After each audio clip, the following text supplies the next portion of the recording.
to Revolutions in Science and Technology Paradigms. This is the title or the theme of our symposium. Actually, it is the first EIU, Eastern Illinois University symposium on science and technology. And Dr. Stevens, Stephen Daniels and myself, the chair of physics, and myself in the School of Technology wish that this wouldn't be the last.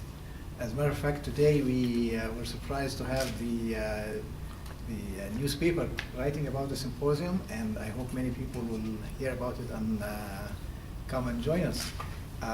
Today, I wouldn't take much time from our esteemed presenter, Dr. McGilliard. He is a scholar by his own merits, and he's my friend. And he will help us talk about something that's very important regarding some of the diseases. And I'll just introduce him by one word. It is, he is a capturing speaker, good scholar, and he will enrich us today. So please welcome with me, Dr. McGilliard. Thank you, Wafik. Thank you. I'm pleased to be with you today, and I'm from the Department of Biological Sciences. I teach physiology and endocrinology. So this is not my specialty by any means, but it's just a topic that I was interested in learning more about and sharing with you all. And I'll apologize for being a little bit tied to my notes because there are some quotes and a number of statistics I want to share with you, and I don't have those memorized, and I want to be sure to get them right. But as Wafik said, this is part of the symposium on revolutions in science and technology paradigms, and vaccination is one of those revolutions. Vaccination is a technology that has revolutionized human and veterinary medicine, and in doing so has provided significant improvement to society. And so what I want to talk about in particular is mostly having to do with the disease polio and the polio vaccine. And although there are two names that are widely recognized in the development of the polio vaccine, the quest to conquer polio in America has been an unprecedented effort that has involved scientists, businessmen, physicians, charitable organizations, foundations, a U.S. president, and millions of ordinary citizens. So I want to share some of that. I was fortunate to come across a book as I was beginning to prepare for this. It's called Polio, An American Story by David Oshinsky. And this book is well researched and is very interesting. It also is in Booth Library, or at least it will be when I finish reading it and get to the end of the story myself. But I highly recommend this book if you'd like to read more about the polio story. To put things into a more personal perspective, let me share a little bit about polio in my life.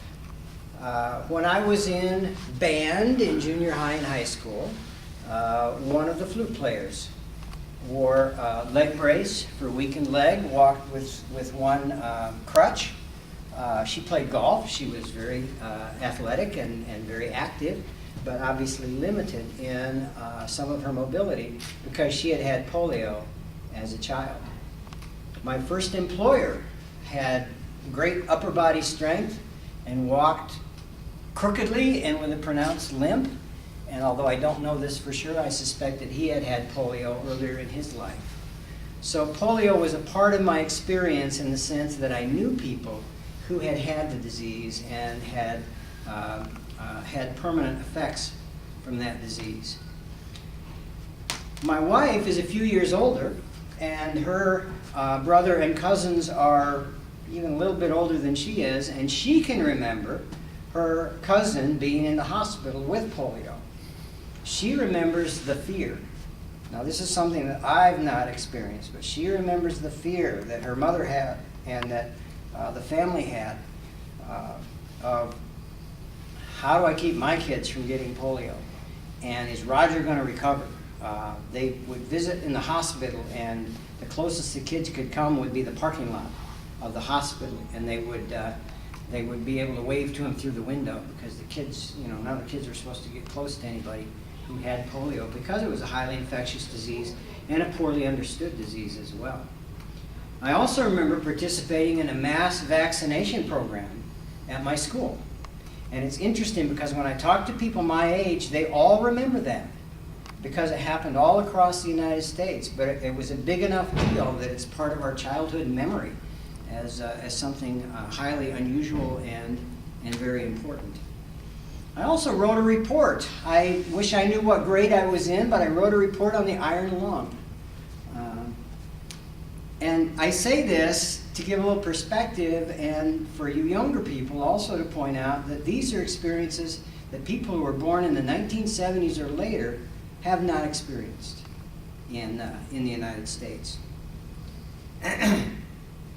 Now perhaps living in India, you might have some experiences to share at the end. That would be very interesting if you do. And I'm sure it depends on what region of India you have lived. So, what's polio? The long name for polio is poliomyelitis. It comes from 3 Latin words, polios, which means gray, myelos, which means marrow, and itis, which means inflammation. So a good description of polio historically is an inflammation of the gray matter of the spinal cord. Although, as you'll see, there's a lot more to it than just that description. The name has been conveniently shortened to polio, and that's usually the term that is used. An older term is infantile paralysis. And infantile paralysis came about because of the paralysis component of the disease, and because it affected, at the time it was named, mostly very young children, infants. Now, polio is actually an acute infectious disease that spreads from person to person, primarily through the digestive system. Or another way to say that is primarily through fecal-oral contact, okay? And the basic idea is it goes in one end and it comes out the other end, and if somebody gets their hands contaminated, then it might get passed to another person along the way. So the main breeding ground of the polio virus is the small intestine. So even though we think about it as a nervous system disease, and it has tremendous effects on the nervous system, it's really a disease of the digestive system. 90% of infected individuals do not have any symptoms. And this is what allowed polio to spread so widely during epidemic times. Now, children are the most susceptible to the disease. The onset is sudden, and the symptoms include such things as a sore throat, nausea, and a fever. In only about 1% of individuals, this virus moves from the digestive system into the blood and then on into the nervous system. And so about 1% of people who are infected with polio will actually have damage to the nervous system. And what we see is that the polio virus prefers to attack cell bodies of motor neurons in the gray matter of the spinal cord, or sometimes in the brain. Now, these motor neurons are the nerve cells that carry your voluntary commands from your central nervous system to your muscle to cause your muscle to contract. And so as a consequence, when polio attacks the nervous system, the main result, well, before I get to that, there are some significant symptoms, and those include a headache, a stiff neck, severe muscle pain, and sudden muscle weakness. And there are descriptions in the book that I recommended to you of children who would take ill one day, have a fever and a sore throat, go to bed, wake up in the morning unable to move one leg. It just proceeded that rapidly. So the more serious attacks would involve paralysis of the muscles as these neurons were damaged to the point of not functioning. And if paralyzed long enough, it would produce a weakening of the muscle that was permanent, or even a distortion of the limb as a consequence of the contracture and then weakening of the muscles. If the brainstem was involved, then that would affect the muscles involved in breathing. And at that point, people would have to undergo artificial ventilation in order to stay alive. This is what the iron lung was all about. This is a picture of a child in an iron lung. That mirror is there so he can communicate with those around him. And this gigantic device from the 1940s and 50s basically produced a positive pressure ventilation. That is, it pushed on the chest with air pressure to cause air to go out, and then remove that pressure to allow air to come back in again. So it did the breathing for the individual, and it actually had a seal around the neck of the individual. Now, two things are kind of interesting about this. One is that this, as I said, this was an early interest of mine. There's a drawing from my report on the iron lung. This is probably the peak of my artistic career.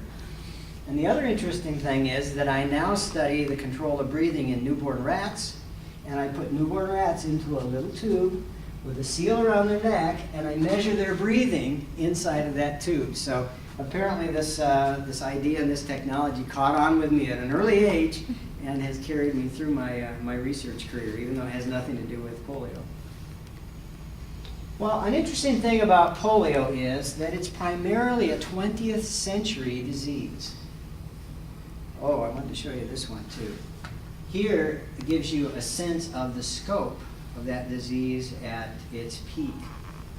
Here is a room full of children in iron lungs, and you can just imagine the amount of care that is involved in order to sustain their lives.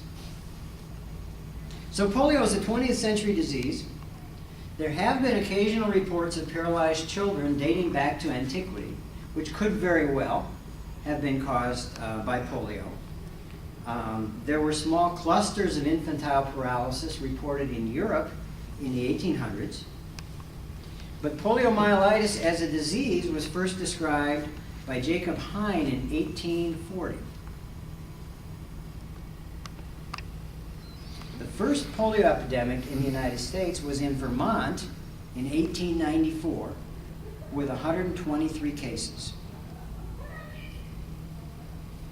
There were major epidemics in 1916 and 1946, each of them having over 25,000 cases in the United States. Most cases of polio were reported in the summer, and the epidemics were usually over by October.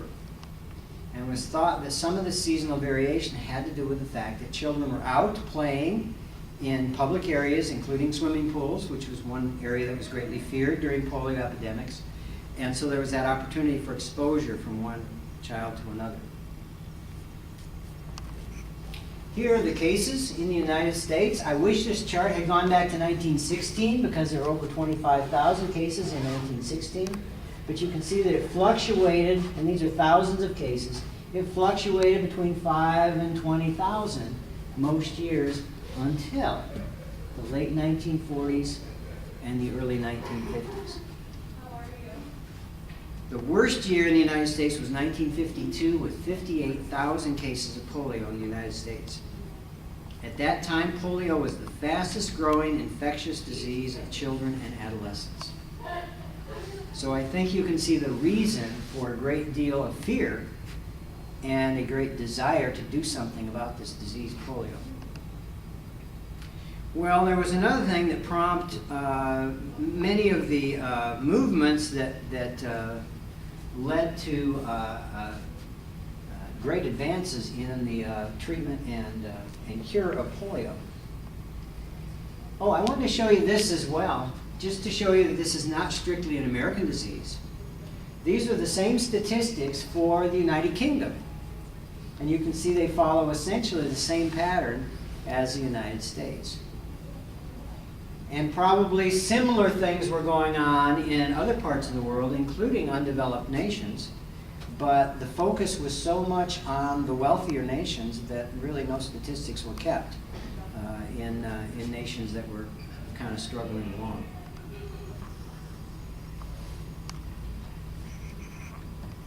In 1921, a young, vigorous Assistant Secretary of the Navy was struck down with polio at the age of 39. His name was Franklin Delano Roosevelt. The public was well aware of Roosevelt's battle with polio. It was highly publicized because he was a public figure and he was quite wealthy. He had run for vice president in the past, unsuccessfully, I might add. But his recovery, reported in the press, was greatly exaggerated. He spent the rest of his life in a wheelchair. He was able to walk short distances with the help of braces on both legs and crutches. But this was, with the cooperation of the press, was sheltered from the public eye for the most part. This is a rare photograph of President Roosevelt in a wheelchair. Despite having polio or having recovered partially from polio, he had an exhausting campaign for governor of New York in 1928, which was successful, and then ran for president successfully in 1932. His ability with the press's help to keep his disability out of the public eye was described as the splendid deception. And apparently it was quite successful for him.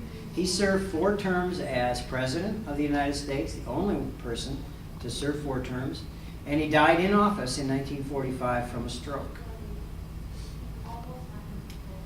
Well, Roosevelt obviously had a great stake in polio and the treatment and cure of polio. One thing that he did is he heard about a falling down resort in Georgia called Warm Springs Resort, which had spring water that was supposed to have restorative powers for people who had muscle ailments. And he partook of those springs. It certainly did not produce a cure, but provided him with some relief. He brought his own personal physicians in, and then he developed that resort as a polio treatment center and made it available to people in the region, and eventually people from all over the nation would come and seek treatment at Warm Springs. So that was kind of the beginning of a more unified effort to treat polio. In 1938, as president, he founded the Foundation for Infantile Paralysis with the help of some prominent businessmen. And they stated that the aims of this foundation were to find a cure for polio and to provide the best treatment for those already afflicted, regardless of their income level. There were some particular fundraising campaigns that took place, a couple of those which are interesting. One is the March of Dimes, where people were asked to send their dimes into the White House to support the president in this effort to fight polio. And almost there was celebrity support for this. There was a celebrity named Eddie Cantor who had a radio show, and he launched the project on his show, and he said, "The March of Dimes will enable all persons, even the children, to show our president we are with him in this battle." Immediately after that radio show and continuing through the campaign of that year, the White House was flooded with envelopes containing dimes, so much so that it took 4 months to clean up the mess. And the White House received more than 2.5 million dimes in that first campaign. As a matter of fact, I don't know if it's that year or a subsequent year, the director of the Mint had to require that the Mint print more dimes because they weren't making them fast enough to meet the need for the March of Dimes. The March of Dimes continues today, not as an effort for polio, but as an effort in, I believe it's respiratory diseases and birth defects. And so that campaign continues in the United States today. The president also, he didn't actually organize this, one of the businessmen did. They sort of asked for his blessing. On the president's birthday each year, they held elegant balls at various cities throughout the United States, and people of wealth would attend those balls and donate money. And so the President's Balls was also birthday balls was also a famous way of raising funds for this foundation. This was the largest medical foundation, the largest private effort to raise money for the cure of a disease at that time. And this is before there was much government money for the treatment of diseases as well. Well, let me get into the science a little bit and just give you a little bit about the immune system. The immune system is a system that provides a defense against disease-causing organisms, such as bacteria and viruses. And the first line of defense in your immune system is actually your skin and mucous membranes. That is the surfaces that cover the outside of your body and any openings into your body. Now, this was not a good defense against polio because the virus multiplied in the intestines. So it had adequate time to break through that defense while it was multiplying within the intestines. The second line of defense of the immune system involves the leukocytes, or white blood cells. And I won't go into all the details about what they do, but I want to talk about one specific aspect that's relevant to this discussion. And that is called adaptive immunity. Adaptive immunity. Adaptive immunity is a delayed but highly specific defense against disease-causing organisms. And what it involves is a type of white blood cell called lymphocytes. And I just indicated what those look like there. And the aspect of adaptive immunity that I want to mention involves antigens and antibodies. So what happens is when an organism invades the body, these lymphocytes will recognize the invading organism as foreign. They know what your cells look like, and they're able to recognize when something comes along that isn't one of your cells. So they recognize this invading organism as foreign, and they begin to produce antibodies to that organism.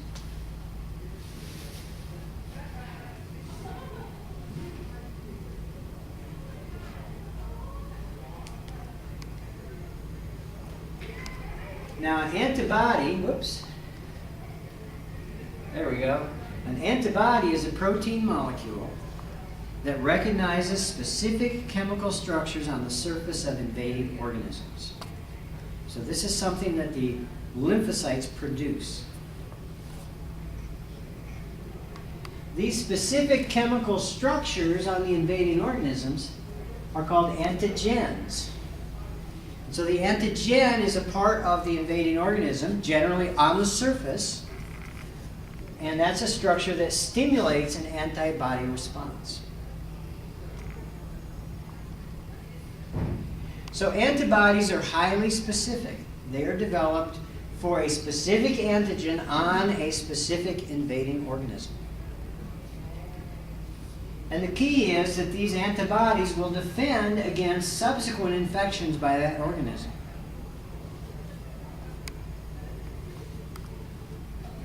So for instance, many babies were exposed to the polio virus.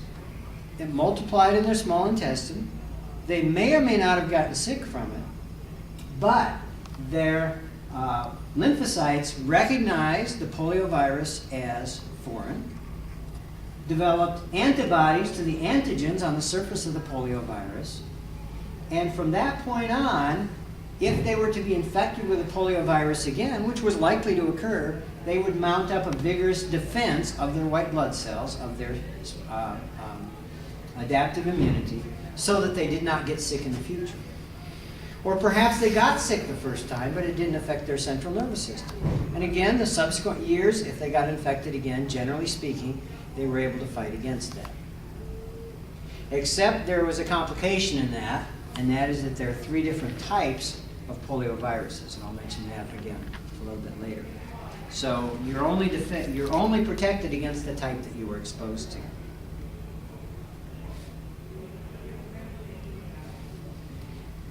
So, the idea then became, well, what if we could introduce the virus in a weakened state in such a way that the person would not get sick, but they would begin to develop antibodies to that virus. In other words, deliberately introduce the virus to people. And this is the basis for vaccination. So vaccination is a situation or a technology in which the immune response is stimulated by deliberately introducing specific antigens into the body. And the challenge is that the virus must be modified, otherwise the person will get quite sick. And that's obviously not what you're trying to accomplish. Now, vaccination not only protects the individual from getting sick again, but it also protects the community. Because by protecting the individual, you're keeping that individual from spreading the disease to other individuals. And if enough people are vaccinated, you can stop the spread of the disease within that community. Some vaccines have been very successful in stopping the progress and providing protection against diseases. One such vaccine is the smallpox vaccine.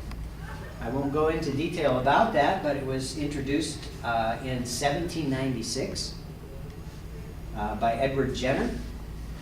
This was considered the first vaccine.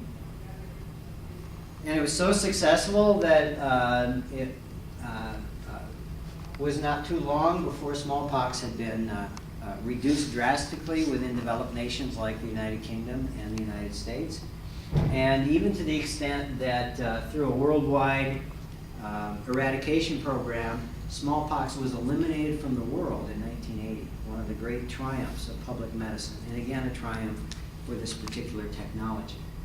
So smallpox was eliminated from the world as a consequence of a vigorous worldwide vaccination program. That's another story. So I want to talk about the polio vaccine, and I'm just going to highlight the two individuals who are most famous in the production of this disease, although there are many other individuals who are also involved.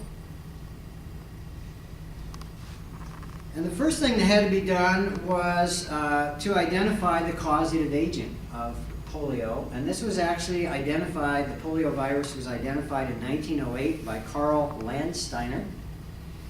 Landsteiner was a Nobel Prize winner, not so much for this work as for his work in identifying the different blood types that allowed blood transfusion to take place.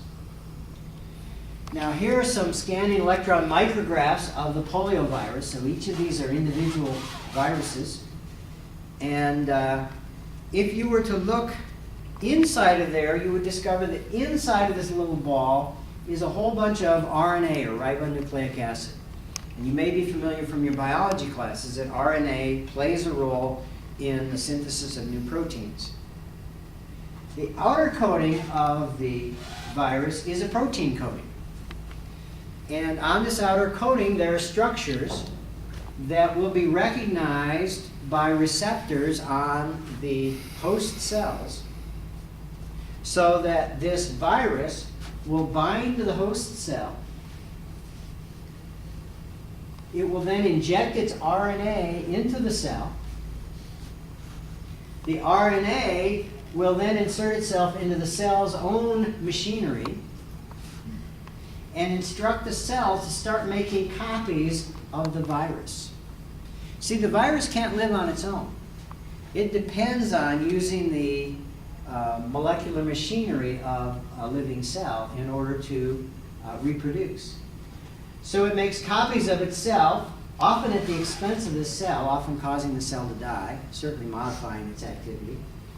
And we don't have just one of these being exerted, but usually you'll have a flood of duplicated viruses then that are released from that cell, often destroying the cell in the process.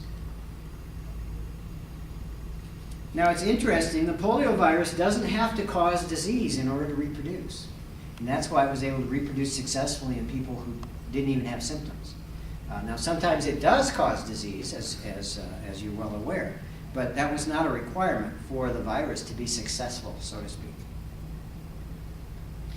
Now, there have been 3 serotypes identified. That is, 3 different outer surfaces of the virus protein that would interact in different ways with the host cells. And so the challenge was that you needed to develop a vaccine that would defend against all 3 of these serotypes. And those came to be known as trivalent vaccines. That is, they combined the materials to produce a vaccine for all 3 of the serotypes. So the pioneer who's given the most credit for the development of the polio vaccine is Jonas Salk. Jonas Salk was at the University of Pittsburgh, and he worked on a killed virus that could be used to generate antibodies in the form of a vaccination.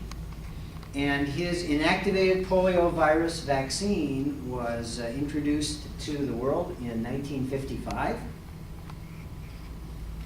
And just a little bit about how this is done, what they would do is they would, let me point out that this virus does not spread in non-primates, okay? There's no other host for the virus, no other natural host except human beings. However, it can infect the nervous system, cells from the nervous system of monkeys or chimpanzees or apes, okay? So what they did is they would seed the virus into tissue cultures of monkey kidney cells. And the virus would replicate, would multiply within these kidney monkey cells, and they could then extract pure virus in large quantities from these cell cultures. And basically all they did is they bathed these cultures in a special medium, rocking it back and forth all the time for a period of several days, and then they'd remove the new viruses that were being produced and continue that process to produce large quantities that were needed of the pure virus. Now this virus, Salk actually chose the most virulent strains, that is, the most dangerous of those 3 serotypes, the most dangerous strain for each of those serotypes. And the reason he chose that is he thought that that would lead to a more successful vaccination if he could inactivate, that is, kill the virus. And he killed the virus with formalin. Now, formalin's the kind of thing that you put tissues in to preserve them. I don't know if you've seen, hearts in jars and stuff like that, but often those are in formalin. So formalin, putting these viruses in formalin would kill them, but would not destroy the outer protein coat. So then if you introduce those viruses into a human body, into the bloodstream, they would develop antibodies to the virus, but the virus itself would not cause disease. And this turned out to be successful in 90% of people who were given the killed vaccine. So it was chemically inactivated polio virus. Well, this was tested in monkeys and found to be successful in protecting them from polio. But it had to be tested in human beings. Now, there are some risks. One risk is a failure to protect people from polio, because when people volunteer for such an experiment, they're expecting to get some benefit, get some protection from polio. So one risk is that it just fails. It just doesn't do what it's supposed to do. Another risk is that there's a reaction to other materials in the vaccine, because the vaccine has to be prepared with a variety of other substances, mineral oil being one of those that was used, for example, that some people have reactions to, or reactions to what might be left from that monkey tissue that the virus was originally developed in, although that was pretty well purified out. And the other risk is, if the virus was not completely inactivated, the person could become sick with polio from the vaccine. So there were some serious risks to consider. Now, the first human subjects that were tested with Salk's poliovirus involved children in 2 Pittsburgh facilities. the D.T. Watson Home for Crippled Children. And this was a little bit logical because many of these children had polio. And so it was a way to see if the polio vaccine provided additional protection besides of what they had, their own immune system had provided them. And the second facility was the Polk School for the Retarded and Feeble-Minded. Now, there are serious ethical issues that can be raised about that particular testing strategy. In today's world, that probably would not have been approved because the key is informed consent of individuals as to what treatment they're undergoing and what the risks are. But when you have mentally retarded children, certainly they are not able to consent in an informed manner. Often their parents were absent or didn't care.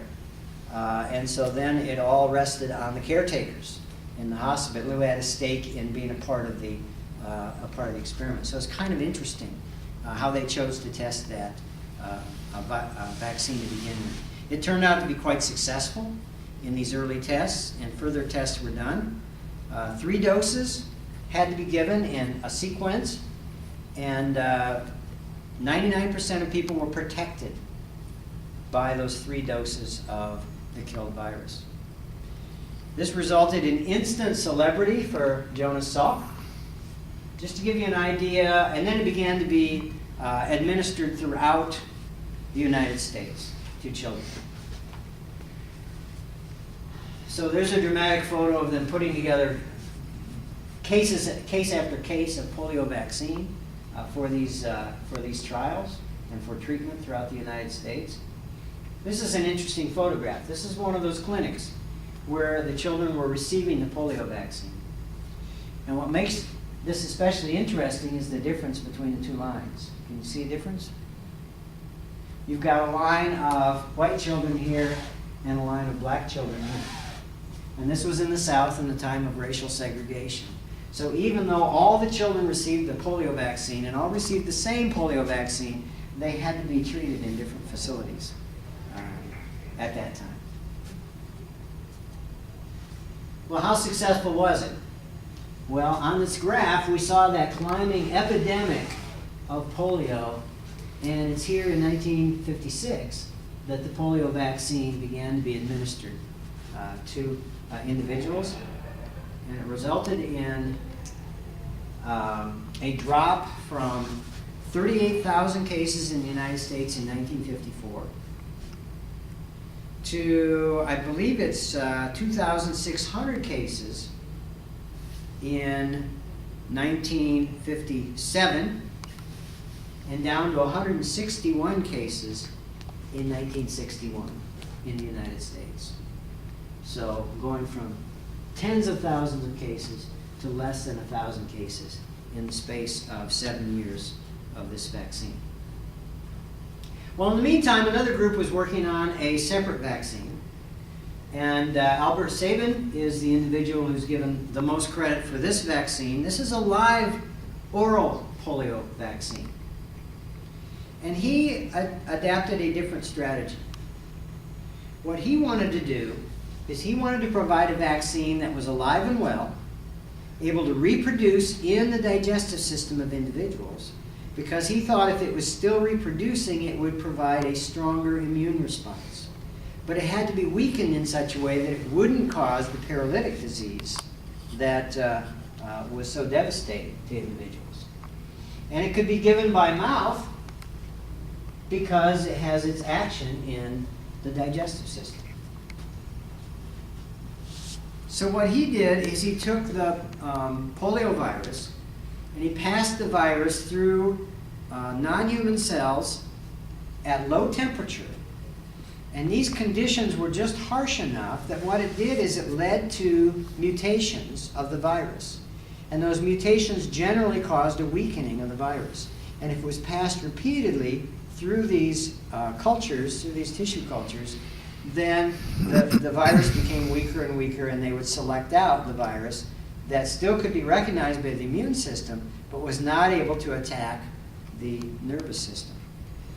And then this, what they called attenuated virus, was given orally. It would reproduce in the digestive system. It would trigger the immune response, but it would not attack the nervous system and wouldn't cause paralytic polio.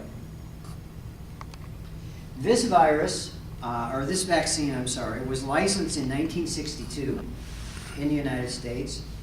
And by 1963, it was the vaccine of choice in the United States. The advantages of this vaccine, one is it was easier to administer. You didn't have any need for sterile syringes. It produced a longer lasting immunity than the killed virus. The disadvantage of the oral poliovirus was that sometimes it can revert back to the more dangerous form. And at that point, it would cause polio in an individual who received the vaccine, or sometimes in a caretaker who didn't receive the vaccine but got exposed to the virus from, let's say, a family member or someone they were taking care of. It's estimated that this happens to one person in 750,000.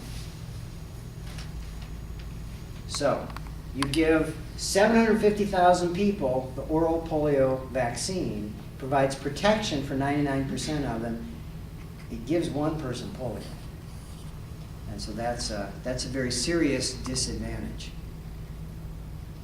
Now, this is the form of vaccine that was used in the United States that continued to drastically reduce and eventually eliminate polio from the United States and from North America. This is the vaccine that is used worldwide. And a lot of it has to do with its being highly effective and it's being so convenient to administer. It does have to be given in repeated doses, just like the injected one. So 3 doses are given to provide this effectiveness. But the developed countries now are going back to using the killed virus because they recognize that with the killed virus, they don't have that risk of producing or reintroducing paralytic polio in an area where it's been pretty much eliminated. In 1988, the World Health Organization, with the support of Rotary International and UNICEF, embarked on a plan to eliminate polio or eradicate polio from the world through an aggressive vaccination program.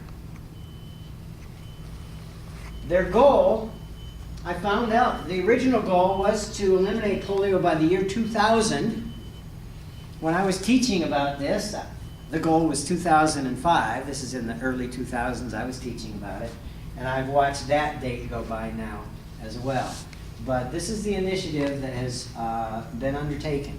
And the idea is to go anywhere in the world where there's an outbreak of polio and provide vaccination to people in that community in such a way as to prevent that polio from spreading any farther, and to aggressively return to those areas if necessary to further eliminate the spread of polio.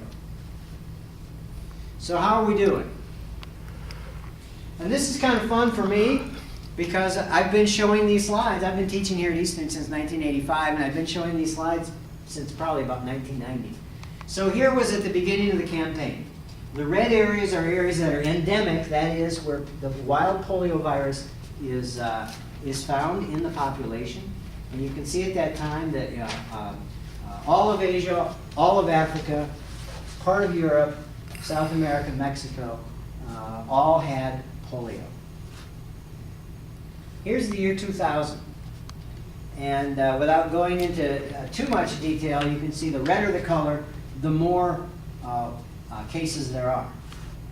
And areas that were certified as polio-free are indicated in blue. So the entire Western Hemisphere by 2000 did have polio eliminated. Here's 2003. Now it's the Indian subcontinent and a few of the countries to the northwest of India and a few nations in Africa. Notice the imported on this map. Imported is when someone with polio travels to another country and others get the disease from that individual. or exposed to the disease from that individual. And this often is a result of armed conflict, where refugees move out of a country in order to escape harm, and in doing so, they carry diseases with them.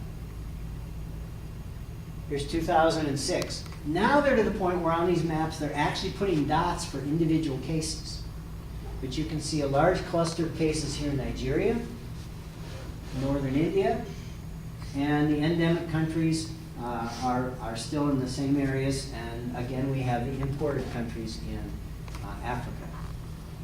One sidelight I'll point out is, about this time, there were rumors in northern Nigeria that the polio vaccine caused sterilization, and it was deliberately being given to children to sterilize them so that that particular tribe would not be successful in reproducing.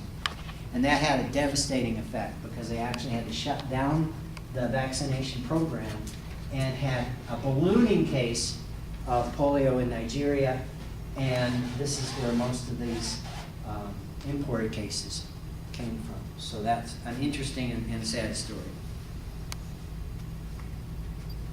Here's 2009, still problems in Africa. The main center for endemic polio, Nigeria. Still problems in India, Pakistan, Afghanistan.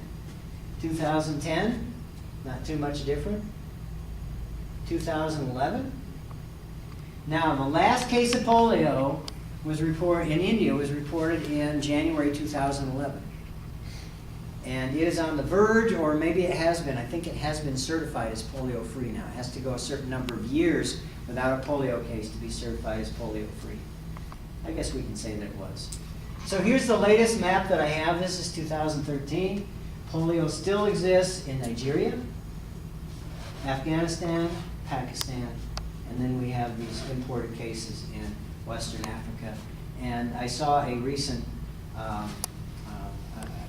quite a bit of news about recent problems in Somalia. Now, if you look at those areas, one thing you'll recognize is these are areas that have armed conflict. And that is one of the enemies of the crusade to eliminate polio, because areas are too dangerous for workers to go in and provide the vaccine to people where it's needed, and also because this causes the movement of people out of those areas into other areas and can contribute to the spread of polio. So they're still facing difficulties there, but we consider the three nations then that still have polio as Pakistan, Afghanistan, and Nigeria. This is another way to view the statistics. These are the number of cases in polio endemic countries, and it lists Pakistan, Nigeria, India, Afghanistan, and if you look carefully at the map, you can't find India on the graph because it started in 2011, so I guess you got your one case in India in January 2011. But you can see that there have been some setbacks. Here are the summer months. Here are the summer months again.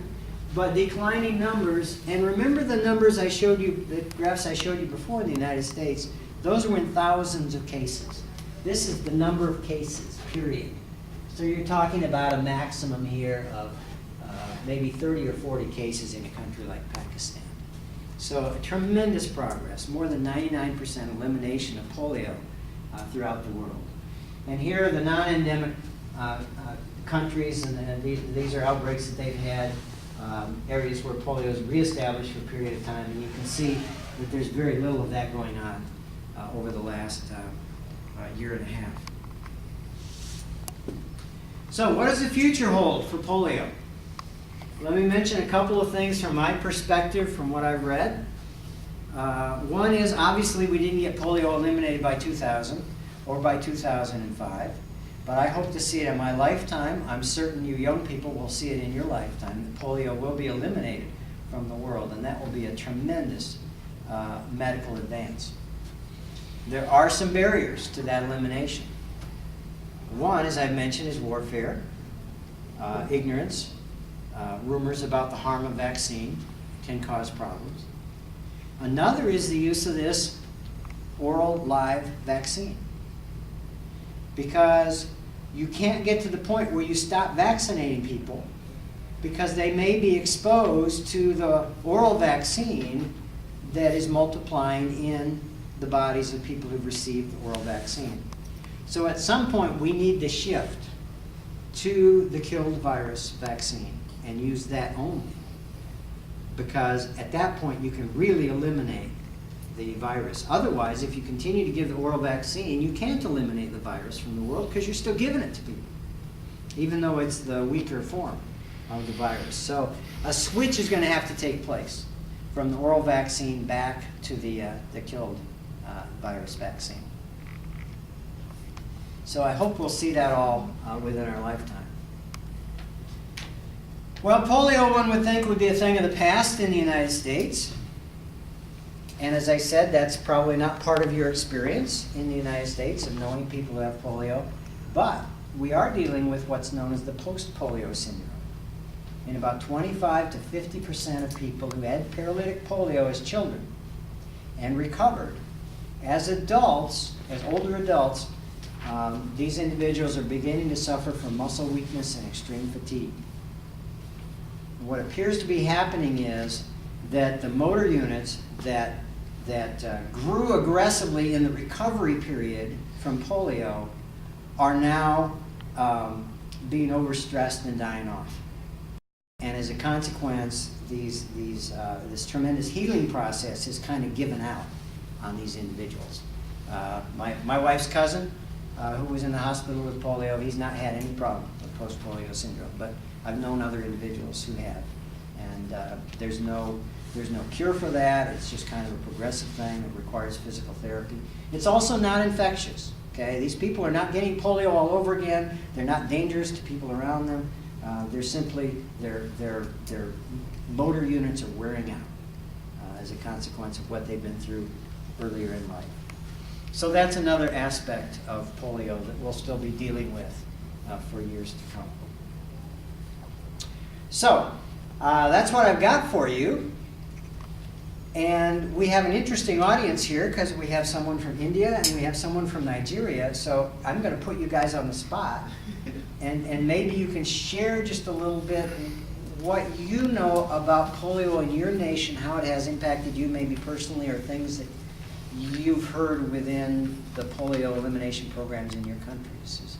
Is there anything you have? They had given me the oral because I think in India the kid vaccine was not available that time, and probably I think why in India or in the Asia country the polio was very high towards like in 1990s and in 2000. I think because India could not afford to give because it's so highly populated and it's not a very rich country and it's still developing.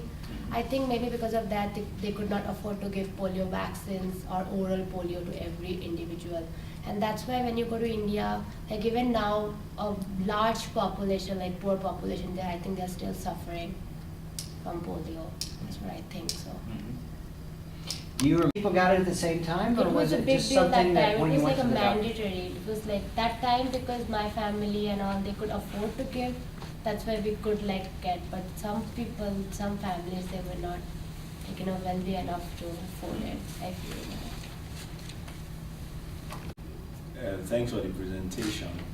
The thing is, most of the graphs that the presenter displayed, most of the dots where endemic polio was basically the northern part of the country. Now, in the northern part of the country, that's where we have a lot of mayhem, a lot of problems, and that's like we have a lot of poverty, we have a lot of, it's like the forest area, it's not like the industrial area. Now, I stay in the city, and I've never seen a case of polio. I'm an MD, so the only case that I saw, I was sharing with the presenter, was the case of a child coming to our hospital, and the nurse tried to give an injection, and maybe as a result of her being, but she has been doing this thing, she's experienced, so she went, pricked the child, and in split seconds, the child just developed weakness of the lower limbs. And immediately, the child was having tingling sensations on the extremities.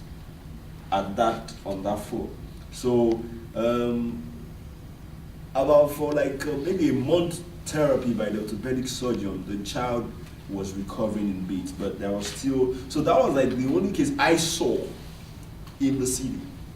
So just like the presenter presented, the northern part of the country, there is, you can't penetrate this oral vaccine because you don't want to lose your life and all of that. Then poverty is really a problem there. Then again, this polio virus, at some point, I didn't even know that we still had this rate of polio incidence or prevalence in Nigeria. I thought it had really reduced drastically. I didn't know it was this much. And this is a very good presentation because because I was all in the city. So then again in the city, there is always this house-to-house polio vaccination. So you will just recruit people who are maybe fresh graduates from the university, you pay them money, the ministry pays them money, pays them a token, so they go from house to house and they just give the oral polio house to house. So that way, it has really submerged the incidence in the city, but I think polio is still endemic in my country, actually. Did you as a doctor deliberately? Yes, I did. And how do you as a medical person deal with that? Did you believe the rumors? Did you try to stop the rumors? No, we just to the fight against the polio rumor. There was this campaign by medical residents in virtually all the hospitals so that people can have the right information, that kind of thing. But, well, I hope that campaign did a little, but, you know, there is this thing about Nigeria, there is this religion disparity. So some people believe that you are just poisoning them with this polio vaccine. So we tried our best, but I hope it did a little. I know audience. For the Americans in the audience, you still are getting or got the polio vaccine as a child. You might have heard about a DPT vaccine, and now there's a little bit more involved vaccine. So as a child, as an infant, you get a series of vaccinations for a variety of childhood diseases. Polio is one of those. So even though polio doesn't exist in North America, we are still vaccinating our children in case an imported case would come to the United States and our child would be exposed to that. Well, again, thank you very much. Thank you very much. Fun presenting.